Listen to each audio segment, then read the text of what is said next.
Hey,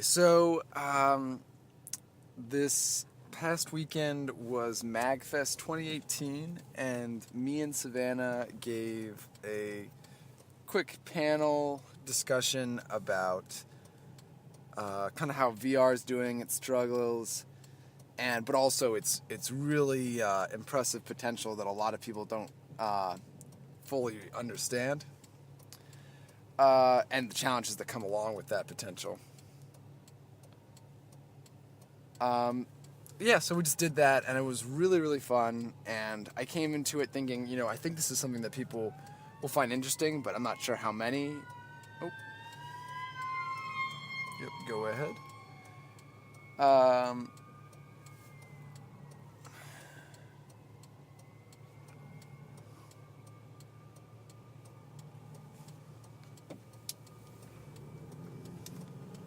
Sorry, fire truck just passed. It's finally interesting. I didn't know how many people. Our time slot was probably the worst possible time slot of all of MagFest, which is saying a lot because it's a 4-day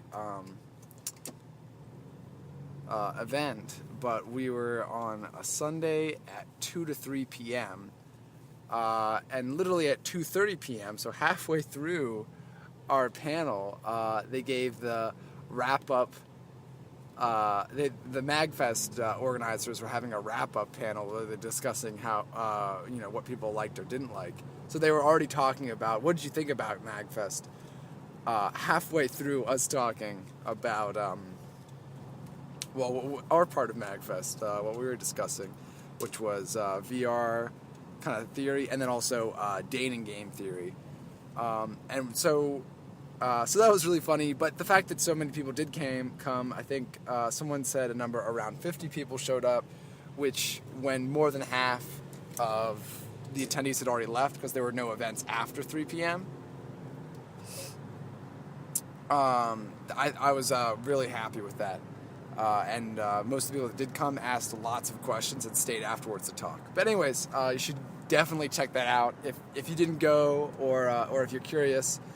Starts out talking about the more technical details of the VR industry and some theory about that, and then it dives into dating simulation game theory, which I think a lot of people found really mind-blowing. So yeah, definitely check that out.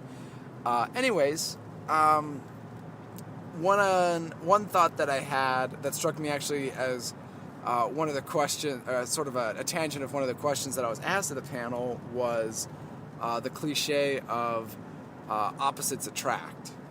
And I think that's just partially something about my personality or my experience with cliches is that they're often not just untrue, but actually fundamentally misleading and kind of would lead you to the wrong conclusions in certain environments. So, opposite attracts. The more I thought about it, the more I started to realize, well, why would there be any desirability about being with a person who didn't like what you were into, or you didn't like aspects of them? And I started combining that with a concept that I explored during the panel, even and pretty recently, in the past couple weeks, is when I started thinking about it, which is that despite the many games and narratives and dialogue choices that kind of seem to say the opposite, conflict is not inherently bad. And if we kind of run with that idea, which is that sometimes if you have a disagreement with someone, and even if you say things you don't mean and you're mean about it at first, I think ideally you'd work it out calmly. But even if you do blow up, if you come back later or start to calm down and resolve it, that's can really feel great and can really do a lot for your relationship beyond just feeling good about having a conflict resolved. So then I started thinking about relationship dynamics. Relationship dynamics meaning when you've been around or like had pattern-based interactions.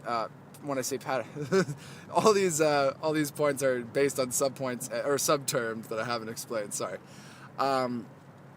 a patterned interaction is something that you do a lot, that, is kind of a whole category. So something like, doing the dishes or putting away the groceries, like who does that in the relationship? Is it a shared task? Do both people do it? Does one person do it sometimes? The other person do it sometimes? Does one person do it way more than the other person? Are they aware of that? Do they ever make comments about it? That's relationship dynamics. Repetitive or behavior that kind of becomes more so based to a pattern. Like for me, a pattern would be that I like going out and getting the groceries, but I more oftentimes than not feel a little bit stressed about helping very much with the dinner. So while I'll help cut things sometimes, usually Savannah will prepare most of the food or make the plans and execute them, which I really, really appreciate. But that's a dynamic. So if for some reason I was thinking about how she makes dinner and that made me angry, like, I have all this unexplored potential as a chef. I promise I don't. But if I had that thought, a conflict resulting from that dynamic or an awareness of that dynamic would be me saying like, why are you always making dinner? Instead of being like, I want to make dinner and then just doing it. A lot of conflicts are mislocated, kind of instead of taking responsibility for not expressing yourself, you put it on the other person, like, well, why didn't you know that I wanted to make dinner? And I don't want to make dinner. I love getting groceries and helping a little bit. So I don't have that unresolved issue. But so anyways, pattern interactions is what I call relationship dynamics. So the traditional gender roles that a lot of people have issues with is kind of your most common example, which is that the guy takes out the trash, woman makes dinner, guy goes out to a job. More recently, basically everyone both go out for a job, drive to job, drive back. But that sort of stuff. It doesn't have to be gender based. It's just this person does this person does that, in a non-spontaneous. So the opposite of a relationship dynamic, or for example, establishing a dynamic, it happens when you have an interaction for the first time. Like maybe it's the first time you're going out on a date with other people, so you guys have to decide: are you going to sit next to each other or across from each other, or something, something like that. That could be a very trivial relationship dynamic, but they have to get formed at some point. Anyways, a thought occurred to me back on the initial context of the cliche opposite attracts. What if a huge flaw of our culture is that we are very conflict avoidant, and I think a lot of people would agree that other people are conflict avoidant. I think most of us are conflict avoidant in general, but we definitely recognize it in other people a lot, because conflict avoidant is another way of saying they say what I'm doing is fine and then lash out at me for doing that later. So I think a lot of people are conflict avoidant, but if it's true that a lot of people are conflict avoidant,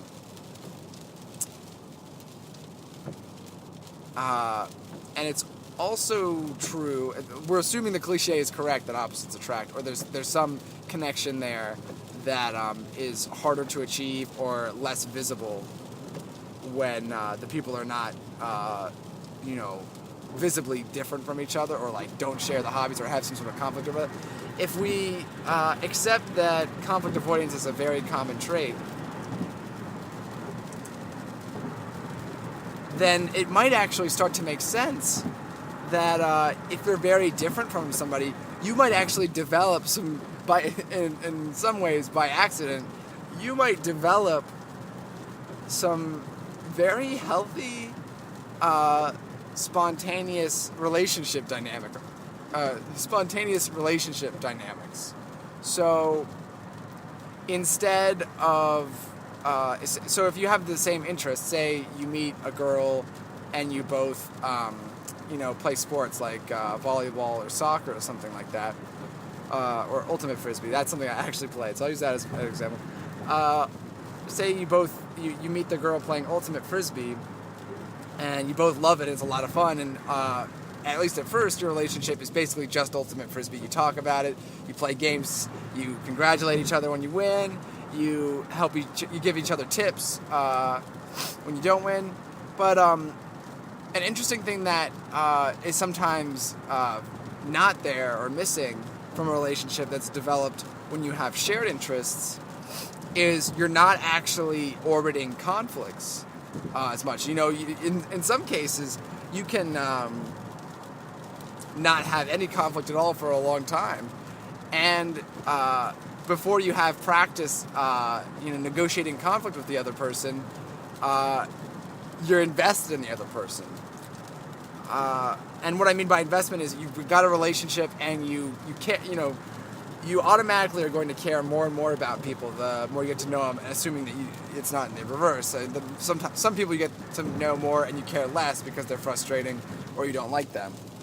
But assuming you do like the girl, and you don't have that early on practice with conflict negotiation, by default, most people, like I was talking about with relationship dynamics, they settle into those dynamics where their sort of self-conditioned or trained response to a situation of conflict is, well, it's not really that big a deal, so I'll just kind of avoid it.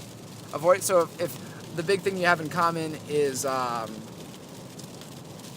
ultimate frisbee, and then say the girl is talking smack about how she thinks like football is dumb, or that she doesn't want to go to college and you do, and she's like, oh, only suckers go to college, and that offends you, because your relationship has a very positive, shared interest basis. It might be more difficult to stand up for yourself because you're empathizing in some ways more with the other person than in yourself. It is the conditioned behavior. In the long term, we always empathize with ourselves the most, even if it's purely subconscious, because you're going to be frustrated when you deny your own preferences and feelings. And I think at the core of a lot of people's struggle with depression is a denial of what they really feel, and a prioritizing other people's, empathizing with people over themselves, and not recognizing that they're doing that, just feeling like, that they're broken people. That they can't enjoy putting everyone's needs but their own, so they're a terrible person. Enough generalizations on depression. Okay, fine. But anyways, so maybe opposites attract has some truth to it, because the default, or the easy kind of route that a lot of relationships take is that they develop very quickly in some regards over shared interests, but then the conflict resolution or conflict negotiation or interaction is not leveled up. You could think of that not leveled up. So you could think of them as separate, like tech trees, almost like in a video game. Like in Skyrim, you got your lock picking. You've got maybe running or armor or healing or damage with like two-handed weapons. So in a relationship where you focus, and I wouldn't even necessarily say focus. A lot of people, it's more of a convenience and automatic, and not necessarily planned than that. Relationships that develop over shared interests for one reason or another might be leveling up their, shared excitement in certain topics. Their ability to delight in the other person's, happiness, or talk about, certain subjects. They might be leveling that up really fast, but they haven't had one conversation in which they actually fundamentally disagree, and maybe even have prejudices towards those points of view. Where they had a negative experience where somebody else was like, oh, I hate this. And they, so they are even more defensive or sensitive to that sort of an issue. So in some ways, if you get really far along in a relationship without conflict interaction, without leveling that up, you default to pretending there is no conflict. You default to, kind of avoiding your own feelings and, maybe minimalizing your own disagreements or being passive aggressive or switching the subject because the relationship dynamic is not to focus on conflict. It's to have fun times. So the expectation is to have a great time. So you don't have. So it's almost kind of a culture. It's a relationship shock when there's a strong emotion that's not what the relationship has been orbiting. If that makes any sense. So. And so I've been telling a lot of stories without directly stating my conclusion, which is that